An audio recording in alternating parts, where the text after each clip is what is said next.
fiction, science fiction, horror, fantasy, crime, LGBT, thriller. You have now entered the House of Mystery. All right, you are back in the House of Mystery, and we continue our conversations with authors that have contributed to the anthology. It's a Superior Shores anthology, and it's book 4 of anthologies, and it's called Larceny Last Chances, and it's 22 stories of mystery and suspense. And so joining us, we've got a couple of the authors. We've got, we've got Robert Weibezahl and we've got Gina X. So thank you both for being here. Thanks for having us, Alan. Nice to be here. Okay, so Gina, it looks like your story that you contributed is called The Case of the Pilfered Parka. So let's talk about the premise of that. What's the storyline? Well, it was actually based on real events. These sort of happened to a friend of a friend. In this case, it was happened to a friend of my niece. And I added some additional mystery and some humor and a romance. So it became a full short story.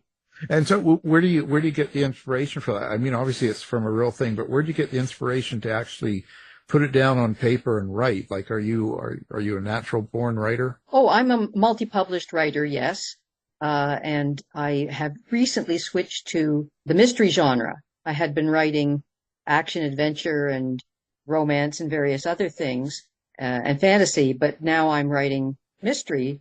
So as soon as my niece told me the story, I thought, this is great. I'm going to write this. And so, Robert, what about you? Now, your story is called Artifact. And so let's talk about that. What's the premise of your story? So my story is not based on fact, but it is set on the Staten Island Ferry in New York. And it takes place one afternoon when a young man in his 30s observes a younger man, a teenager, about to throw a bag off of the edge of the ferry. And he confronts him just as a citizen and says, you can't throw things into New York Harbor. And it turns out that what the younger person, Zach, was going to throw into the ocean was, in fact, an artifact that he has stolen from his stepfather. So conversation ensues because Sebastian certainly does not want Zach to throw anything in the harbor, but not a valuable artifact. And I won't tell you what happens because that would ruin the story. Oh, come on. I've been waiting. So when you do a story like this, is it kind of the storyline that came first, or was it the character and then you created a story for him, Robert? Well, this story actually has an interesting genesis because I'm also a playwright. I wrote this story originally, or a version of this story originally, as a 10-minute play. There is a theater in Staten Island, New York, that every year has a play contest for plays set on the Staten Island Ferry. And I wrote this play. It was not accepted into the festival, and it has not proven to be a particularly successful play. I send 10-minute plays out to lots of festivals, and I've had success with some of my plays, but this play just never really seemed to be appealing to these theater festivals, even though I think it's a pretty good plot. So when I saw Judy's announcement that she was doing a group of stories about larceny and last chances, which is really what this story is about, it occurred to me, wow, I already have a story like that, but it's a play. So I decided to sit down and rewrite it as a story. So Gina, did you, when you were doing your story and stuff, do you have a point to it? Is there a subtext or a meaning behind your story? Good question. It was just the real life events where someone was ripped off and they took the law into their own hands and cleverly solved the problem. So I thought, for anyone else that has had this experience, here's a solution. So what did you get out of writing this story? What do you think it did for you? Well, I write humor. I mentioned earlier I write all different genres, but the tie that binds them all together is humor. So I think it's not really a laugh out loud story, but it's entertaining on a lot of levels. And I think it might make people smile. And there's also a mystery. Yeah, and I guess you got to be careful with the timing when you get humor in a mystery, right? You got to have the right timing. I like to think so. I like to think I'm funny in real life, so it sort of comes naturally to me. And Robert, what was your kind of subtext or point in the story? Well, I guess as the story unfolded, as I wrote it, it started to have a subtext that I didn't necessarily sit down and plan on, and that is the artifact in question is a Native American, an indigenous object, and neither of my characters is indigenous, although one of them is Puerto Rican, so he is a person of color. And so it opened up some interesting things about, who owns, does anyone really own an artifact, a historical artifact? Can it be owned, even if it's very valuable? So as I say, I didn't sit down when I thought of the idea for the story with any kind of political idea that I'm going to make a statement. Some of those things come up a little bit in the story. They're not necessarily resolved, but they're just introduced as things for people to think about, and I certainly thought about them. Right. Well, and sometimes the subtext come out of the story that you're telling, and sometimes it's not necessarily planned. It's just, right. Or it's organic almost. It just sort of happens, right? That's just sort of the way it goes. Yeah, I mean, I think that's true about all my writing. I don't really, people often ask, where do your ideas come from? I'm sure Gina gets those questions as well. And I usually can't say. I mean, it's sometimes just an image, two people sitting on the bus or something like that. And I sit down and the story sort of grows out of that. I'm sure for other writers it's different. Maybe things come fully formed into their heads, but mine just sort of grow as I'm writing. And Gina, what about your characters? Do you hear your characters? Do you have an inner monologue? Is that how you write dialogue, or is there some other way? I do now. It was a struggle to come to that. It used to be all the characters sounded exactly like me, and you could tell by the reviews that people thought that. But now I do hear them in my head, and I notice when I write men, they sound quite different than women. And what about you, Robert? Do you also hear your characters, or is there some other way that you create your dialogue? Yeah, I think I hear them. I don't literally speak out loud as I sit at the computer, but I speak out loud in my head, if that makes sense. I think I've always been, as a writer, one of my strengths has always been dialogue and character, whereas perhaps one of my weaknesses has been plot. So that might be why I've turned most of my attention to playwriting. Not that plays don't have plots, but character and dialogue is so important. If I could add to that, I was the other way. I was all about plot, and my characters needed work. I think that I've come a long way in writing, and one of the things that helped me learn to hear characters in my head was I've listened almost exclusively to audiobooks for the last 3 or 4 years, rather than reading text anymore. Yeah. I've done that too, but that's only because I'm old. Just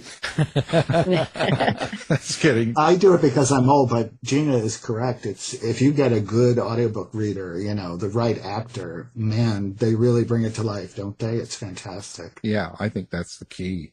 So are you picturing it then too? Like Gina, when you say you hear it, do you actually create an image of your character as well? Is that possible for you? I absolutely do. Sometimes it's difficult to describe. I might even act something out. He leaned forward. He waved at the TV. Now, how do I put that efficiently in one sentence? Because I don't want to spend too much time on it. I remember back when I was writing more colorful stuff, when erotic romance was the thing to be writing. That was interesting to visualize and describe. Well, there you go. Now I have to ask Robert, what about you? You writing some of the erotic too? I never have, no.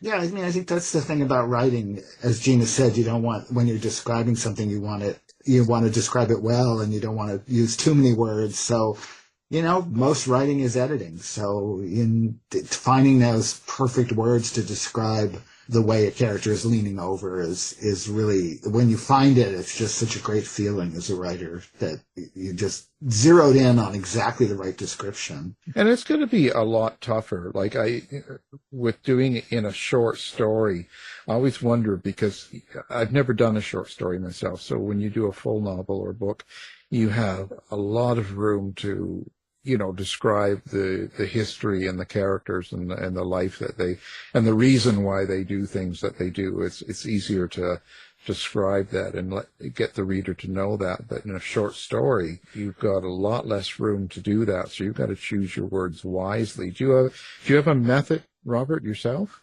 Well, I don't write that many short stories. This was sort of my 8th or 9th short story over many years. I think I've gotten better at it over time in being concise and learning how to convey certain things about characters without going into too much detail. I agree with you. I've written 2 mystery novels, and it was a while ago, but you have so much more room. It's so expansive. It doesn't matter if your mind wanders off for a page and you have your character just sort of ruminating on something from the past. But obviously you can't do that in short stories. So it's really a shorthand, and it's really something you have to just learn by doing. And you must notice that, Gina, because you've written full novels, right? So do you have a secret? Come on, you got to tell me so I know how to write this. Well, actually, I stopped writing about 5 years ago and eventually said, I'm never going to write again. But I ended up joining a writer's group where every week we got a prompt and we wrote a story of about 1,200 words. And that made me fall back in love with writing to the point where I'm now writing novels again. But I'm finding it's very successful to treat every chapter as a short story, a beginning, a middle, and end, a twist, a hook. And so I think it's making my books much better than they were, because now I write every chapter as a short story. Yeah, I would think that's true, right? Because, a big key thing is to have people wanting to keep turning the page and keep going to the next part of it, not get bored. So you always have something going on. And that's a good way to going chapter to chapter, because then you don't want to go to bed. You want to see what happens next. I'm actually working now on what they call a limited series. These are apparently what work best on Amazon these days. So it's 5 books, and I'm writing them all before I publish them. So that gives me a lot of room to get into detail, and yet I do still find exactly the same. I want to be efficient. I want to convey in the shortest words. I want to be colorful but not overly wordy. Well, Robert, do you find that your characters, as you're writing, whether you're writing a short story or a play, do you find your characters surprise you as you go along? Do they ever take the story right off the rails and make it difficult to go in the direction that you'd like to go, or are you more in control? Yeah, that's a good question. I think with a short story, they don't take me too much by surprise, because I think I generally know how the story is going to end, at least basically how it's going to end. So if they go too far off the rails, or I would let them go too far off the rails, I would never be able to get back. But yeah, I think it can happen. And certainly when I was writing novels, or when I write a full-length play, which is sort of the equivalent of writing a novel, a character will walk in the room and say something that I don't know why he or she is saying that. And suddenly I think, yeah, but that character would say that. That's exactly what this character would say. And it doesn't even always change the plot. It might just change the relationship of that character to another character, which I guess does in some ways change the plot. But it's a really kind of fun process when that happens. And Gina, what about you? Do your characters surprise you as you go through your stories and novels? They absolutely do. I tend to be big on plotting the book, but pantsing the scenes, if you're familiar with the term pantsing, as in writing by the seat of your pants.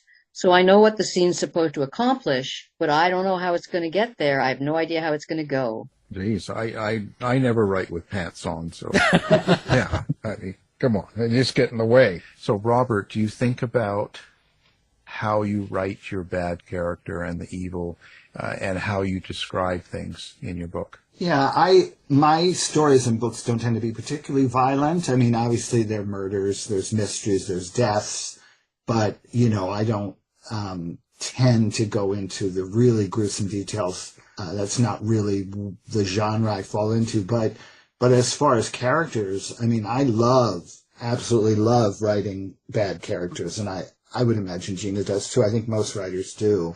I wrote a story last year or so about it was all inside a character's head that was just brooding about his noisy neighbors, and it was taking him back to memories of things that happened in college that were noisy, and this resentment builds up, and he ends up killing his neighbors, to be blunt.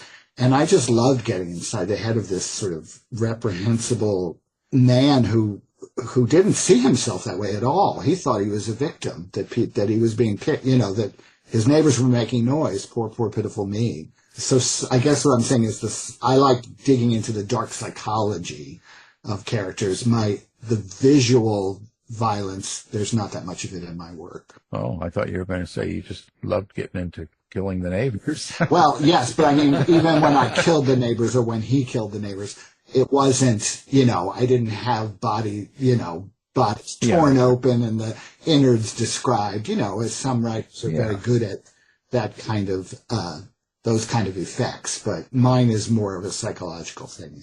And what about you, Gina? What do you do with the violence and the dark characters in your book?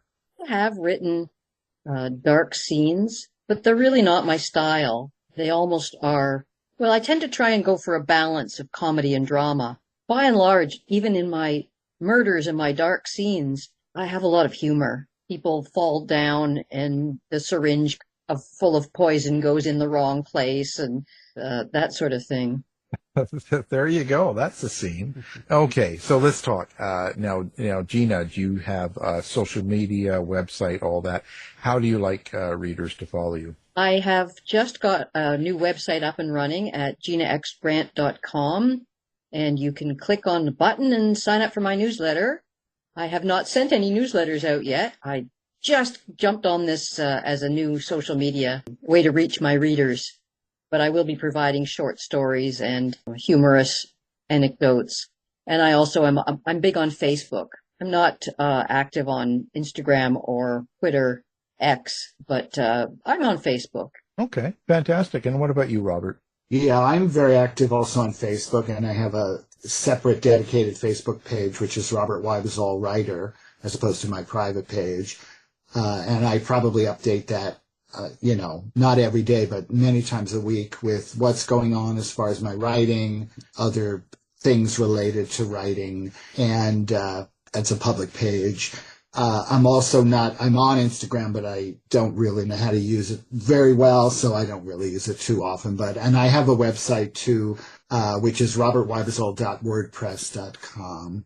And that's more of a place to go for background information. I don't update it as often as I do the Facebook page, obviously. Well, fantastic. Of course, now we're going to have the book up, as well as both your websites on our page, and we appreciate you being here. So thanks very much. Thank you for having us, Alan, and nice to meet you, Gina. You too. And can I just say that I read Robert's story, and I really enjoyed it, and I found it got me thinking. Oh, okay. Well, I read yours last night, too, and I was just utterly charmed by it. It's so... Gina's story, it's a mystery, but it's in so many ways a love story. And I think it's the love story that's just is very, very endearing. Well, thank you. And thank you for having us on this show. I really enjoyed being here. Oh, appreciate it. And take care. Thank you. You too. Thank you. Thank you both.